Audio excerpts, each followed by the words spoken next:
only write tracks for Steve Swift reviews. He punched me twice in the face and asked for a duel. The pugilistic prophet with newbies diagnostics like Scroobius Pip but less toxic. The UK comic shooting stars never lost it. It's 2025 and the internet still dies. Guys are chasing algorithms like a crack pipe high. Everybody based... All right. As you can see, I'm Chris. This is the Bees of Boxing with Steve Swift, and joining me always would be none other than Steve Swift over there having himself a little tea biscuit, if you're watching this on YouTube. If you are, thank you so much. If you're listening to this on all of your podcast providers, please, thank you so much for that. Listen, we've got a lot to get into and probably not enough time to get into it. So I'm going to say first and foremost, Steve, how the heck are you doing this week? You look like you might be gloating a little bit, as it were, huh? I am a golden god, to quote Percy Plant, because I said it, and I said two things. The first thing I said was that, and we'll talk about both of these things, I feel sure, that Usyk would unclip a belt and drop it to the floor. And I also said that Anthony Joshua would fight Jake Paul. And you said, aha, and for sure, and something like that. You know, and said it would never happen. And it might not happen because I've got a hot take on it. Okay. I have one of those as well, and we're going to get into it. But hey, let it be known that as of right now, the word has come down. It is officially official as of right now. Jake Paul and Anthony Joshua, December 19th on Netflix at heavyweight, not an exhibition, not with 12-ounce gloves, not with 14-ounce gloves like he had against Mike Tyson, but with 10-ounce gloves. And it was kind of announced, but not announced last week, after we got finished doing the show and stuff like that. And I was like, I'm going to wait and see what happens here. But now word has been made official. Steve Swift is the smartest man in all of boxing. I mean, we've said this before. It is the most influential show because clearly what I think is that after listening to all of this, Jake was pushed into a corner and he had no choice. What do you know about this fight? Let's hear your hot take before I give you my thoughts on it, Steve, because, I mean, you're the brains behind all this. I think that Jake listened, and I think he thought there is no other way to go, and you are right. And I podcasted about this tonight. He has been pushed into a corner. There is no one else. He had to. I can't think of anyone else that he could choose apart from Tyson Fury. I'll fight him. There's not a man in the world who can beat me. He's getting odder and odder every time I do him. So impersonate him. That's what I mean. We're not that close. I think that he had to do this, and he's now the underdog, and he had to be the underdog. And my hot take, I don't know about yours, but my hot take, I know there's a press conference coming up on the 21st. God damn. But I think this still won't go ahead. I really don't think it will. And I didn't think it would when Eddie Hearn said, we're not having an exhibition fight. We're not having an exhibition fight. I'm not going to have an exhibition fight. He didn't say it like that, but that sort of thing. He said, we're going to have pie and mash and jellied eels. He didn't say that either. He said, we're going to have a boxing fight. And I thought that'll be the sticking point, and it hasn't been. So I could be wrong here, but I think you only need to announce it and say, I was happy to fight him, and look at me being the underdog, folks. And that is the way he gets his ego back, and also his followers back. Well, we talked about this a long time ago. We've talked about this, over and over and over again, is that in order for Jake to have this progression in his career, there's going to come a time, to steal a phrase from professional wrestling, there's going to come a time where he's going to have to turn babyface, because right now he's a heel. And as soon as he turns babyface, then he can get accepted a little bit more into the world of boxing. But it's almost like he's got to get jumped in like it's some gang thing or something like that. You know what I mean? Here's the thing. And I don't know how many people like that. Clearly, everybody in the boxing world, everybody in combat sports world is saying that, Anthony Joshua should mollywop Jake Paul in like 3.2 seconds. We saw what he did against Francis Ngannou, right? But here's my question for you. And the odds have come out. Let me say this to you. The odds have come out, and Jake Paul is currently sitting at a plus 770 to Anthony Joshua's minus 1,450. And if you think for 1 second, I'm not going to throw some scratch on Jake Paul, you're sadly mistaken. And here's why I say this to you, Steve. And I've got a question for you about this. And think hard about this. Who is Anthony Joshua beat? Who has Anthony Joshua actually beat? Because he's lost to Daniel Dubois by knockout. He's lost to Alexander Usyk on back-to-backs. In between those, Jermaine Franklin, a decision. He knocked out Robert Helenius, and he, beat Otto Wallen and knocked out Francis Ngannou, who everybody thought that should happen anyways. He lost to Andy Ruiz and then beat Andy Ruiz prior to all of that, because Andy was his first loss. Outside of that, he beat Joseph Parker, an old-ass Klitschko, Charles Martin, an old Dillian White all the way back in 2015 even. But if you think about this, tell me, who is Anthony Joshua actually beat? We've said this many times, and, people point to Andy Ruiz and say that he was a shot fighter after that. I reckon he was a shot fighter when he was put down twice by Klitschko, as I've said before. I think he's a shot fighter. I think all of the stuff that we've spoken about before around who is he going to now pal up with as a trainer, he's flirted with Usyk's camp and all of that. I think the psychological issues for him remain. And I think that after the Dubois fight, that's a real problem for him. And that's one of the reasons why he is happy to, well, maybe not happy to, but feels he should possibly micturate on his legacy by fighting Jake Paul, because he does need someone who it's easy to fight. Now, that could go really, really wrong for him, because if Jake Paul turns up, and let's face it, we don't know if Jake Paul has a punch. We don't know what kind of fighter Jake Paul is. Jake Paul doesn't know what kind of fighter Jake Paul is. And he hasn't had the opportunity to find out in this camp, because he's been off for a while after the Gervonta Davis situation, probably. And he's now got to change his camp completely, and there's no time. So if he turns up, then he'll be buzzing around Anthony Joshua, and it'll be like, it'll be like Land of the Giants. It'll be like Sinbad or Jason the Argonauts or whatever, with the gigantic statue. It'll be like that, the Achilles statue. And he might get some shots in. Now, I don't think that Jake Paul wins this, but he might get some shots in. And then Joshua's in a whole load of trouble, even if and when he wins. Let me ask you this then. Every single fight that Anthony Joshua has lost has all started off the same way. He got hit in the mouth first. It seems like if you can punch him in the mouth first, you can dictate to Anthony Joshua what's going to happen. Every fight that he's won is because he was initiated that first punch. If Jake Paul can come in there and initiate even just a decent jab on Anthony Joshua, he's got a lot more of a chance of winning a fight.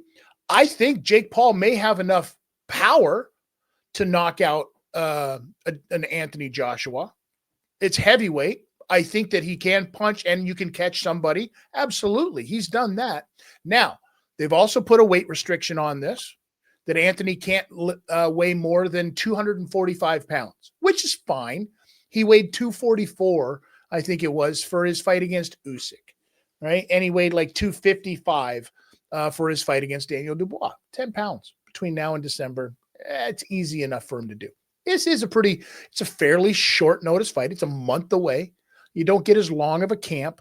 So there's going to be, you're not going to see that same Anthony Joshua come into this thing. What you're going to need to see is a pissed off Anthony Joshua come into this thing, because idiots like me are asking that question. Who have you ever beat? Right? So he's got to go out and prove something to himself, to boxing. There's something else that I wanted to say very quickly that caught my eye on this past weekend's fights when they were talking to His Excellency Turki Al-Sheikh, and they said they've already got something set up for February. What do you think that's going to be? Well, I think we all are surmising that it's going to be a fighter who I've done an impression of in the recent past. And DAZN have announced this as well. Stay with us, folks, and get that pay-per-view package and get the 20, what is it, 30, 40, 500 pound a month or whatever it is. 500,000 pounds a month, I think it is. And you'll get something in February. Yeah, I mean, I think first, though, just to take a sidestep, what Eddie Hearn has said is Turki Al-Sheikh has got to convince Tyson Fury. Well, the great thing is, and he's so cool, Frank Warren doesn't seem to be involved in this, which is brilliant. He stayed out of the shenanigans of, I'm not convincing the man. He'll do what he wants to do. I can ask him, but I'm not going to tell him. But Turkey might be able to do that. However, I think that Tyson Fury, I've read articles recently. I read one yesterday, which was, are we getting a bit sick and tired of his constant back and forth, and is he moaning too much and all of that? So he's going to have a Carl Froch situation. He's going to have to either shit or get off the pot. He sounds like Brian Clough now, famous English football manager. But he's that's probably, that may well happen, or depending on what happens to Dubois. Well, and here's the Not thing, Dubois, Joshua. Why did I say Dubois? Joshua. Yes. Whatever happens to Joshua, if he has trouble, then that fight won't be as tasty, will it? It will be to Tyson Fury, right? Because if you think for a second, like, there's now going to be they've got the common one with Francis Ngannou, right? And we'll see what happens if Jake can come out there and put something on him, on Anthony Joshua, then Tyson's going to be the first one to stand up, Tyson Fury, I mean, and start shit talking the shit house. That's what's going to happen. Now, do you honestly think that Jake Paul, I think Jake has already taken the money from Netflix, perhaps? Maybe that's a possibility, because this is all like, now he's scrambling. After the Gervonta Davis came out and said, I'm not following your script. You can go ahead and say what you want. For those of you that think that Gervonta Davis hasn't had these same problems that Jake Paul was like, we're not giving a platform to a person like that. It's been going on for 5+ years. Jake Paul knew exactly who he was dealing with. But Gervonta Davis said, nah, I'm not playing around with this. So it forced Jake's hand. It kind of forced him into a position where now you're going to have to fight a boxer. But what boxer at what level that's available, that's tasty enough to be able to sell some tickets for Netflix, not just for, anybody. This isn't going on Showtime. No, this is Netflix. Anthony Joshua was a great choice for it. But now he's in a real fight. Now he's in a fight against an Olympic champion, a former heavyweight champion, a real boxer. This is the actual test that I think turns the corner for Jake Paul regardless of what happens, the next fight for Jake Paul, everybody's going to treat him differently. Everybody's going to be on team Jake Paul after that, guaranteed, because he came out, he takes his licks, he jumps into the fire, and he comes out the other side of it a better human being. That's what I see happening in this. Now, if Jake wins this fight, oh, we're all screwed. We are all screwed, because the venom, the visceral talk that's going to come out of Jake after that, beating the Goliath of all Goliaths in the heavyweight division of professional boxing. Holy shit. The Paulie Malignaggi's of the world are going to lose their minds. You're also going to get Jake versus Eddie. So that's because Eddie won't be able to resist that. Right. So, you're going to get some extraordinary chat. Yeah. There is one thing that I mentioned earlier on when I was on my podcast. I did 2 pieces on it because I just thought there's more to this. If he loses badly, you're right. He will actually store up some really good feeling, because he'd already got a taste of that after the Tommy Fury situation, when he was kind and nice and said, look, I love boxing, whether I've been beaten or not. And people went, oh, isn't he nice? So he's already got a bit of that. But if he gets beaten up badly and you think, well, who is there for him now in the influencer boxing type world, then it will make the decision for him. And at the moment, he's got the tyranny of choice, because he either makes a load of money fighting Anthony Joshua and some others, or he goes for a belt, which is not so much money, but he wants that legitimacy. So if he gets beaten up badly, and I hope he doesn't, because he could be in severe trouble if he does. I worry about his health too. But if he gets beaten up badly and people go, you weren't the boxer I thought you were, you couldn't throw anything, you were, you did a Chris Eubank Jr., for instance, talk about that in a minute, then he's probably going to have that closed down, and that will mean he will have to look at the title. So in a way, he wins all ways out, because he's either got both of those things keeping going, or he's had to close one and he's had to go for the title. If Jake loses this fight, he's got an out. I think that this came down to 2 people in this fight. One of them doesn't sell to Netflix the first time out. But if Jake loses this fight against Anthony Joshua, that one comes back into the mix and sells on a return. If you were to do it where Jake Paul came and said, I will take that rematch against Tommy Fury. We're going to, instead of Gervonta Davis, we've got Tommy Fury in December, which they may have said to Netflix, hey, what do you think of this? And Netflix said, meh, we don't really care about that. What else you got? Shit. The only other thing we got is, I don't want to say what we got. I don't know if you ever heard of Anthony Joshua. Oh yeah, we're going to do that. Which may have happened. Now, if Jake goes out and loses, he's forced to take a step back. But if he's forced to take a step back, there's still that fight for him. There's still that, I got to get redemption against that other boxer that beat me. I realize where I am, and I've got to step back, and I've got to take this boxing seriously. And the first step to that is beating the boxer that beat me the first time. And that's Tommy. If he wins against Anthony Joshua, yes, then he starts looking at somebody in the IBO, or, the WBO, who seems to be a joke, and we're going to get to that in a second in itself.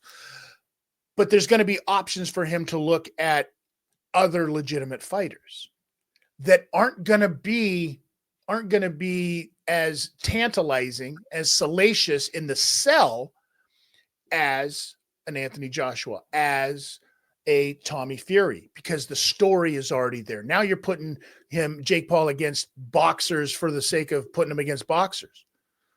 You put him against, Richard Aracapo, and there's going to be some real problems after the way that he fight this weekend. I think this is the perfect time for Jake Paul to capitalize on this. It's a win-win for Jake. This is absolutely a win-win for him. Either that fire gets fed that much more and he becomes that much more of a prick and a thorn in the side and sticks it to everybody, which part of me hopes that that happens because the establishment of boxing kind of deserves to get poked at a little bit. They get a little bit too big for their britches, and somebody needs to come on and remind them that, listen, you're not the ones. We're the fighters out here that are doing this.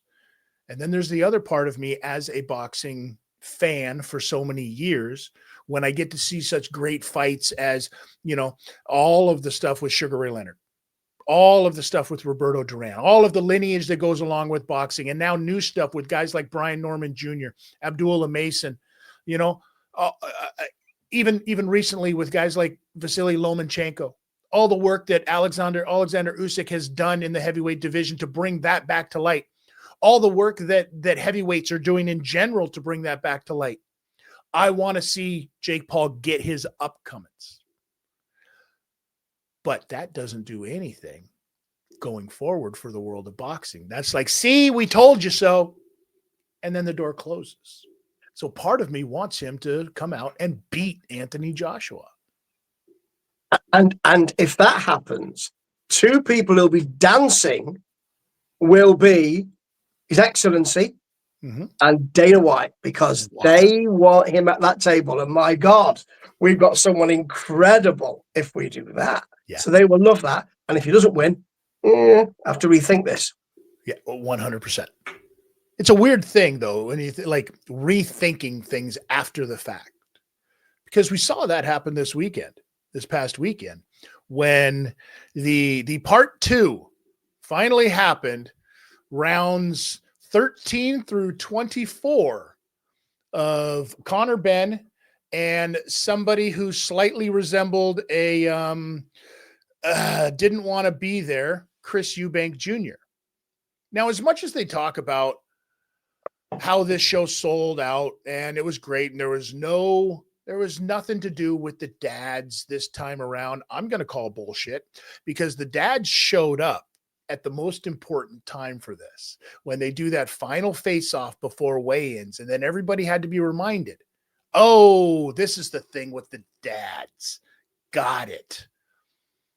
But at the end of the day, only one fighter showed up. That was Conor Benn. Chris Eubank. I mean, here's my question to you. Do you think that Chris Eubank is just an old shot fighter now? Or do you think that the 2 fights in a row with the weight restrictions that he's had on this, do you think that had anything, like you can get away with it once, but maybe not twice? What do you think? I think both of those things. And I think I'd add another, which was Conor Benn's brilliance.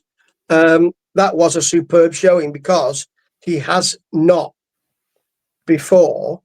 And one of the questions was, can you keep yourself in check, Conor? Can you do this? And I watched a lot of stuff about this, and I saw him on interview before the fight, the weeks leading up to, being very calm, and then suddenly, and you just thought, oh, you can't keep it in check, can you? This is going to be good, because you'll be reaching in, and you'll be over your foot, and you'll be right for a counter, and it didn't happen. Well, it did. It happened a lot in the fight, but Chris Eubank Jr. couldn't pull the trigger. No, it was like he was stuck in the mud the entire fight. He couldn't do anything right in that fight. He was just fighting for a paycheck. Well, I think there's more. That I found it quite sad, you see, because I just thought, as he said, actually, I thought even in the first round, this is not going to end well for me. This is not paraphrasing, but this is not. And you could see that he couldn't. But 2 things: I think that he couldn't do it, and I think he was depleted. He's made some comments around, or his team have, around something really serious and very bad happened in his camp, and it's a surprise that he even got to the ring. Now, that combined with Harlem Eubank saying, I hope he's not in hospital for too long, as do I, because of the rehydration issue, that smacks of what Conor Benn was saying before the fight, which is, well, he likes to play the victim. But all of that, something really bad happened. We need to know that. If you're going to put that out there, then we need to know what that was. But certainly on the night, he looked depleted. And I think he was surprised. Oh dear, windy pops. I think he was surprised that he was, that Ben was on him, and not on him in a kind of unfocused, winging the punches in, but on him in a sort of, I'm in and out quickly here, and you don't know where I am at all. With regards to the weight, and Chris Eubank having problems with the weight the first time around, but no problems this time around. And the speculation from his brother of, I hope he doesn't end up in the hospital in a serious situation. I don't know Chris personally. I don't know anybody in his camp. So I want to make that point very, very clear before my next statement here. But what I do know is what I know about life and what I do know about other people. And what I do know is that a lot of that look, a lot of the drawn out, a lot of the weight issue, a lot of stuff like that, those issues, and the one thing that can put you in the hospital because of those issues is if you found a little bit of extra help in things like diuretics. Now, I don't know Chris. I'm not saying that, and I would never, ever implicate or say that he has. Heaven forbid, especially after all of the talk of him, with Conor Benn and being on the shelf for 3+ years because of his issues. But you know as well as I do what things like that and what taking extra precautions or extra measures, I should say, to lose the amount of weight that Chris Eubank Jr. would have had to keep off this time around, because he can't do it like he did last time. And he knew that. So he had to keep this weight off this time around. Sometimes, back in the day, you might have a couple of cross tops, might have some, some amphetamines, some stuff that they sell to truckers to keep them awake back in the 60s and 70s, I hear, allegedly. So who knows? Who knows what, because that stuff just eats the crap out of your liver. It eats your insides up badly. And we've seen it in other combat sports where it's happened. Who knows what kind of testing is happening? Who knows what they're pissing hot for? Who knows what they're testing for? But there's certainly an issue. And I think the greater issue is, can Chris Eubank Jr. continue to fight like this? And I say no. I say that's his last fight. If he's got any more fight left in him, it might be one more fight, but it's definitely not against Conor Benn. Unless Conor Benn can figure out a way to come up to, 170, 175, that's not going to happen. So then that asks yourself, Chris is in there then with killers at 170, and we know who those guys are. And that's fine. I think he should just ride off into the sunset, enjoy his career. He's got a couple of kids on the way, apparently, and just go love them. You've got nothing to prove. Conor Benn, however, still has something to prove. So now let me ask you this. At 147, it's kind of wide open for him, because everybody, it seems like, from 147 moved up to 154. And that's really where Conor Benn should be fighting. So who do you put Conor Benn in there with now? He's closed the door on a trilogy fight, which is smart. He spent way too many years on this one person, killing off his career for this one person for so long. So now he's got to get back into the mix. He's got to get into the mix in the first place, really. Who do you put him in there with next? What do you do, Steve? Well, you're brilliant. Well, just to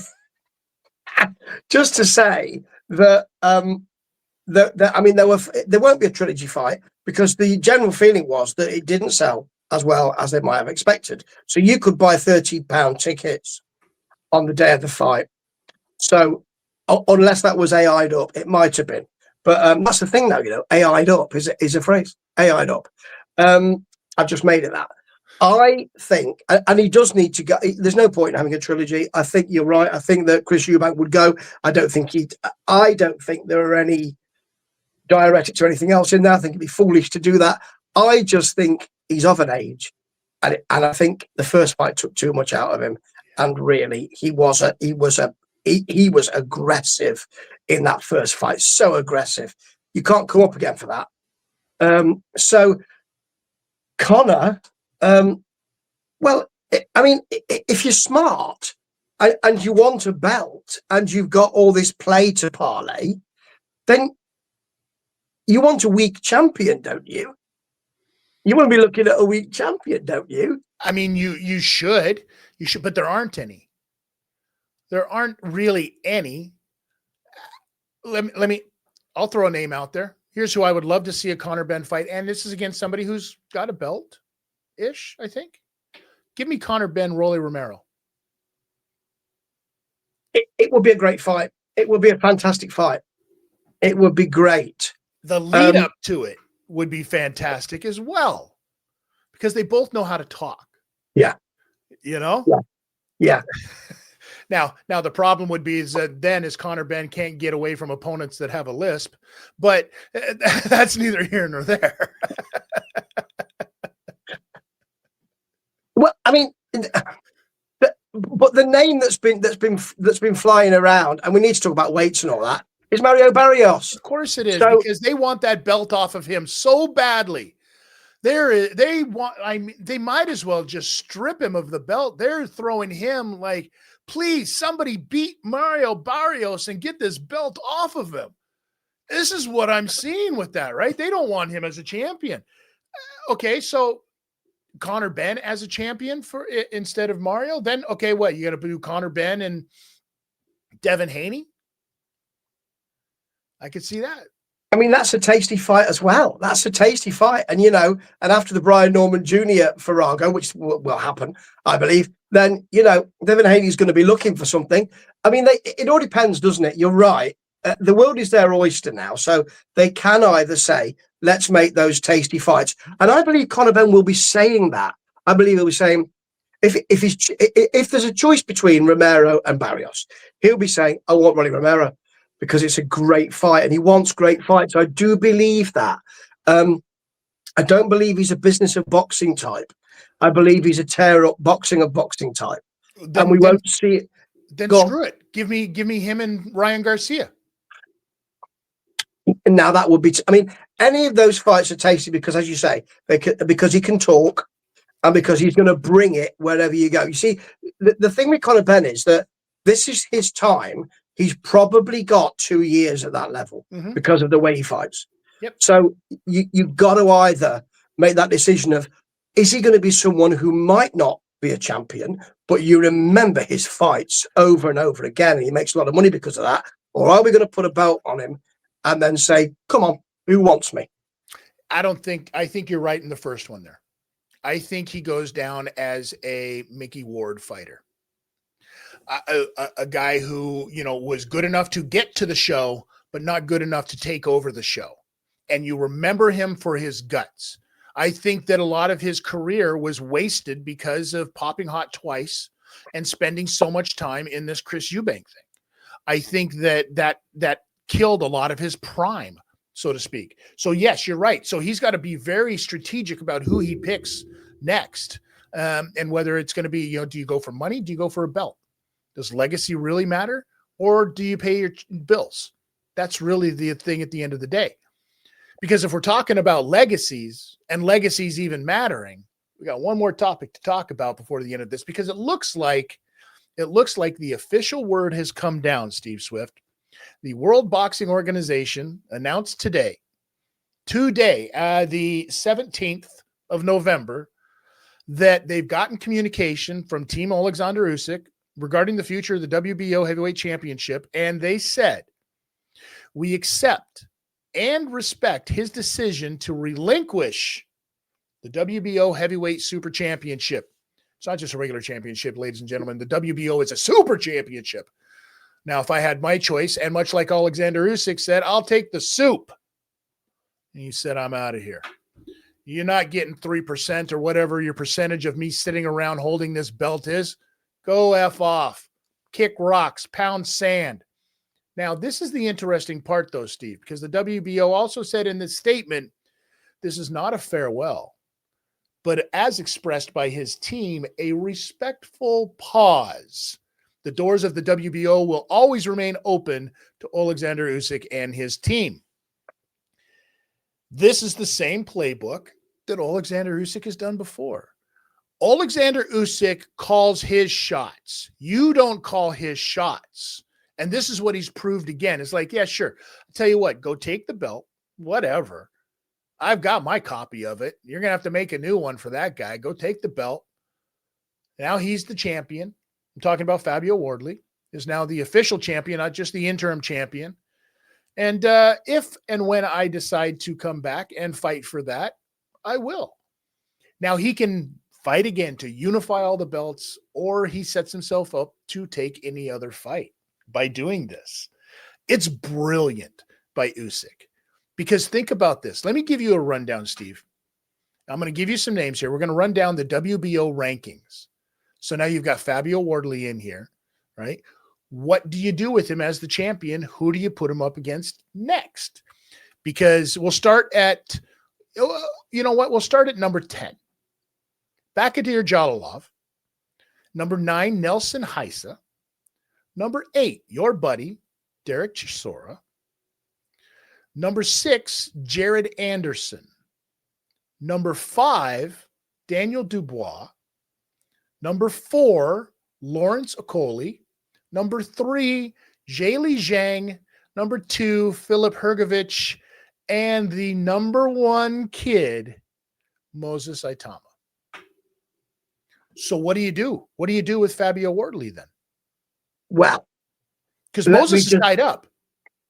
Yes, indeed. So let me just say this. This is perfect then now, because what I said, was it last week? Yeah, it was. I was really a bit concerned and upset and disappointed that Derek doesn't get his final fight. I know where you're going. Well, Derek doesn't care if he gets knocked out or what. He doesn't fucking care. He just wants to go out strong. Do you give him that final fight, that number 50, with a shot at the title to go out, the sell, the story?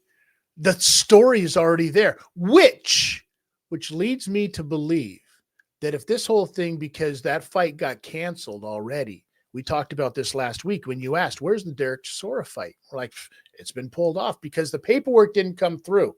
Well, maybe the paperwork didn't come through because they already knew from talking camp to camp before official word comes out, because you know how this stuff works. They already knew that Alexander Usyk was going to give up that belt. And now Fabio Wardley's going to need an opponent. I think that that's exactly what happened. And it's not in Derek's nature to be really calm about this kind of thing. And he has been, because he's been doing a lot of work for IFL. So he's been doing a lot of, I'll grab the mic and talk to people. Great moment, by the way, just before the fight, the Ben and Eubank fight, when he was talking to Ben Shalom and brought Eddie Hearn over, and Ben just blanked him completely. Eddie Hearn went, that wasn't very nice, was it? Apples and pears. That wasn't very nice, was it? That was good. But anyway, he's been doing a lot of that and has been really calm about it. So this would be exactly the fight that Chisora should have. Nobody on this boxing earth thinks he's going to beat Fabio Wardley, but Derek, as I say, doesn't care about that. He just wants a war, and Fabio, and he can take Fabio Wardley a few rounds, because Wardley isn't the fighter that Wardley thinks he is. No, I don't think he is, but that's because he hasn't faced the competition that he should have been facing up to this point. This is a really good setup for him. And then you say, hey, if for whatever reason Derek Chisora gets through this one and becomes champion, that fight number 51 against Alexander Usyk to unify those belts would be a great way to go out. Now you've got a chance. You've gotten through the one. Now you've got a chance to unify all of the belts as Derek Chisora. One thing that you've never been able to accomplish before you go. The story writes itself for this stuff. I think it's fantastic. So, and if not, Fabio Wardley, he's still the guy. Yes. And also, go on.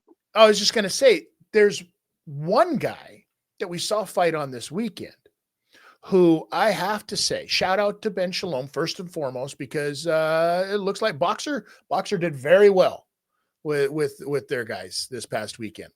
One guy who looked like he had swallowed the previous version of himself is Richard Riakporhe. Holy crap, did he ever go from cruiserweight to heavyweight in a big way. I haven't seen shoulders like that, I mean, in forever. He looked great in his fight, but I mean, if I was to offer a sniff test, I might think that Richard is on everything but rollerblades. I might think that. If I wasn't so smart to litigious actions. Quite right. You're right to be. I think this was beautiful bringing on by his team and by Ben Shalom. Yes. Beautiful bringing on, because Welsh offered no real, I mean, really, like Frank Bruno, he should have offered advertising space on the soles of his shoes, because there was no way he was going anywhere. No. But that's beautiful work, because he's a monster. That's what you say. He's now a monster. Yeah. And I was a bit curmudgeonly afterwards and said, well, we don't really know about Richard Riakporhe, do we? But in the general scheme of things, he looks fantastic, and has announced himself in the way that David Adelaide did the other day, but has faded away. And that's because you've got all of these fantastic Brit fighters, brilliant, burgeoning Brit fighters, brilliant Brit boxers. I should be in headline writing. And just talking about Usyk, he's done a real, I mean, he, as you say, he makes his own decisions, and he's brilliant at it. And the WBO, the reason why they have that second paragraph is because he said to them, not in so many words, but he said to them, and I've said this many times, you can push me and I'm dropping this belt. You told me I have to fight Wardley. You're making that decision for me, are you? Well, go and fuck yourself, because actually I don't need this belt. And I've done it before with the IBF, so I don't need it, actually. And a lot of people are saying, which is going to help Fabio Wardley, well, he must be scared of Fabio Wardley. He's not scared of Fabio Wardley. No. He's not scared of Fabio Wardley. Why would he be scared of Fabio Wardley? He's got the skills to beat Fabio Wardley all day, but Fabio Wardley's not exciting to him, right, and he wants to be excited. So he will come back, and that's why the WBO needed to add that caveat, which was, we'll always welcome you back, do not worry. But it gives Fabio Wardley, for some boxing aficionados and fans, it gives that, Usyk was frightened of him, so now he's the man. It's weird. It's weird, that statement, because you hear it far more than you should in combat sports. We're not watching these sports at the blossoming stage of it. We're watching these sports at the highest level. None of these guys are afraid of each other. None of them are afraid to get into a ring or a cage or an octagon, whatever it is, and fight one another. That statement is silly. Normal civilians make those statements, and it's dumb. Stop doing it, because you don't know. But what I know is that none of them are afraid to fight one another. So stop. It's financial, it's tactical, it's business. And it's also Alexander Usyk saying, just like you said, Steve, you don't control me. I don't need any of this. At no time can I go to the bank with the belt on and be like, hey, I'll push back that mortgage. Alexander Usyk is a guy who's living in a country right now that is in the middle of one of its largest wars. He's not worried about any fighter. He's got to worry about a bomb being dropped on his head. But he's also not going to be held up hostage because, oh, what? Because I have your belt? Shut up. Shut the hell up. If I want it back, I'm going to come back and get it. And I love that Alexander Usyk is kind of the usurper of that heavyweight division, the guy who's come in, the smallest one to ever come in and do this, the way that he's done it, and still said, you know what? I don't need none of you. You need me. I'm the A side in all of this. Remember that. I'm the A side. Now, Steve, always a pleasure, always a thrill. I don't know if people know this or not, but you, and we've talked about this before, over at World Weary Guy 1, which is where everybody needs to go check. Well, you know, I mean, I could just, let's just do this. Wrestling, rock, pop, books, films, TV, boxing. All of this is covered on Steve Swift's Rambling Reviews. I am he, Steve Swift, a UK guy, What you get is all of that, and a funny voice, and even a funnier face. See? Steve Swift's Rambling Reviews. Come to me. I've got a review. Just for you. Ta-ta.